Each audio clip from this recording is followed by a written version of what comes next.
Assalamualaikum warahmatullahi wabarakatuh. Pada hari ini kita akan belajar IPA tentang hubungan antara makhluk hidup dengan lingkungannya. Tujuannya adalah agar siswa mengetahui komponen pembentuk rantai makanan. Yang kedua, agar siswa memahami organisme lain yang dapat menduduki rantai makanan. Yang ketiga, agar siswa dapat menjelaskan perubahan akibat hilangnya komponen rantai makanan. Pengertian. Makhluk hidup adalah suatu organisme yang dapat bertahan dirinya dari berbagai bentuk perubahan lingkungan dan dapat berkembang biak untuk melestarikan jenisnya. Yang kedua, lingkungan adalah kombinasi antara kondisi fisik yang mencakup keadaan sumber daya alam seperti tanah, air, energi surya, mineral, flora, dan fauna yang tumbuh di atas tanah dan di dalam lautan. Yang ketiga, habitat adalah tempat suatu makhluk hidup yang tinggal dan berkembang biak. Populasi adalah sekumpulan individu dengan ciri-ciri yang sama, yang hidup di tempat yang sama, dan memiliki reproduksi di antara sesamanya. Yang berikutnya adalah komunitas, adalah sebuah kelompok makhluk hidup atau kelompok sosial dari berbagai organisme yang hidup dalam berbagai lingkungannya. Ekosistem adalah hubungan timbalik antara makhluk hidup yang satu dengan yang lainnya yang saling ketergantungan di dalam lingkungan. Proses makan dan dimakan yang terjadi pada makhluk hidup secara linier untuk menetangkan kelangsungan hidupnya disebut dengan rantai makanan. Rantai makanan ini menjadi bagian ekosistem yang tidak dapat dipisahkan. Hal ini disebabkan karena ekosistem selalu terdiri dari kumpulan banyak spesies. Di sini ada gambar, ada matahari, air, rumput, belalang, tikus, ular, elang, dan pengurai atau jamur di sini. Rumput dimakan oleh belalang, belalang oleh tikus, tikus oleh ular, ular oleh elang, dan elang mati oleh jamur, dan jamur sebagai nutrisi bagi tumbuhan.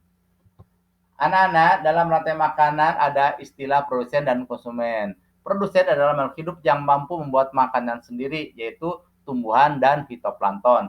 Sedangkan konsumen adalah yang mendapat makanan dari pihak produsen. Konsumen tidak dapat mengolah makanan sendiri. Mereka hanya melakukan kegiatan konsumsi. Berikutnya, ada posisi konsumen. Dalam rantai makanan terbagi menjadi 3 bagian. Ada konsumen 1 diduduki oleh hewan herbivora yang memakan tumbuh-tumbuhan, konsumen 2 diisi oleh hewan karnivora yang memakan daging, konsumen 3 diduduki oleh omnivora atau pemakan segala. Tidak hanya konsumen dan produsen, ada pula yang disebut dengan decomposer atau pengurai. Posisi decomposer diisi oleh bakteri, jamur, cacing, dan sebagainya. Rantai makanan terbagi ada 4 bagian. Ada rantai makanan perumput, ada parasit, detritus, ada saprofit. Rantai makanan perumput. Nah, di sini ada produsennya, ada rumput, nah belalang, kadal, dan burung elang. Belalang makan rumput, belalang sebagai konsumen 1, kadal sebagai konsumen 2, burung elang sebagai konsumen 3. Nah, kita lanjut. Rantai makanan parasit ada kerbau, kutu, burung jalak, dan burung elang. Rantai makanan detritus sisa daun, kutu kayu, burung pemakan serangga. Nah, kita lanjut, ada rantai makanan saprofit. Nah, di sini ada kayu lapuk, jamur, ayam, dan rubah. Anak-anak, contoh rantai makanan ada rantai makanan ekosistem laut, padang rumput, laut, kutub, dan sungai. Perubahan akibat hilangnya komponen rantai makanan.